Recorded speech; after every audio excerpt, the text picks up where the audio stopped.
ఇంగ్లాండ్తో test సిరీస్లో భారత ఆటగాళ్లు దుమ్మురేపారు. పరుగుల మోత మోగించారు. వికెట్ల వేటలతో టాప్ లేపేశారు. మాస్టర్ బ్లాస్టర్ సచిన్కు సాధ్యం కాని రికార్డులను కూడా కొందరు బ్యాటర్స్ అందుకున్నారు. ఒక సిరీస్లో సచిన్ టెండూల్కర్ ఎప్పుడూ 500 పరుగుల మార్కును టచ్ చేయలేదు.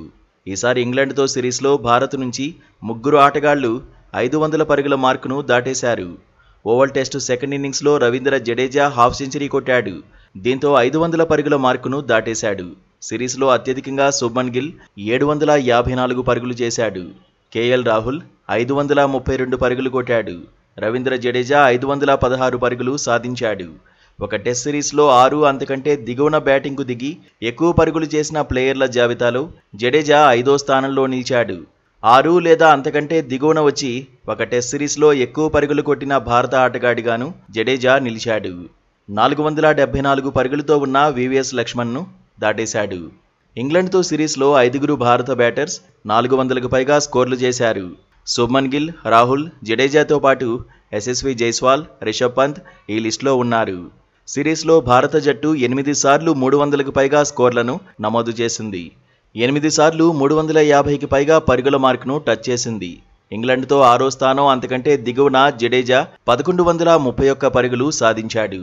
ఈ స్థానంలో అత్యధిక పరుగులు చేసిన ఆటగాడిగా రికార్డుల్లోకెక్కాడు.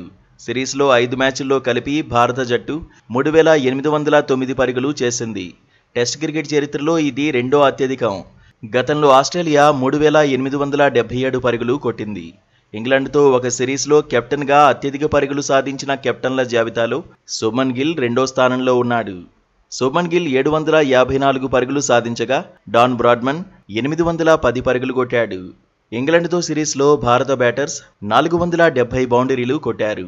ఇందులో 422 ఫోర్లు, 48 సిక్స్లు ఉన్నాయి. బౌండరీల పరంగా భారత్ రికార్డుల్లోకెక్కింది. ఇంగ్లాండ్తో సిరీస్లో భారత్ తరఫున 12 సెంచరీలు నమోదయ్యాయి. భారత్ తరఫున నైట్ వాచర్గా బరిలోకి దిగి 66 పరుగులు కొట్టిన ఆటగాళ్ల జాబితాలో ఆకాశ్దీప్ 3వ స్థానంలో ఉన్నాడు. భారత్ రెండో ఇన్నింగ్స్లో ఇంగ్లాండ్ ఫీల్డర్లు 6 క్యాచ్లు వదిలేశారు. 2018 తర్వాత ఇన్ని క్యాచ్లను ఇంగ్లాండ్ వదిలేయడం ఇదే తొలిసారి.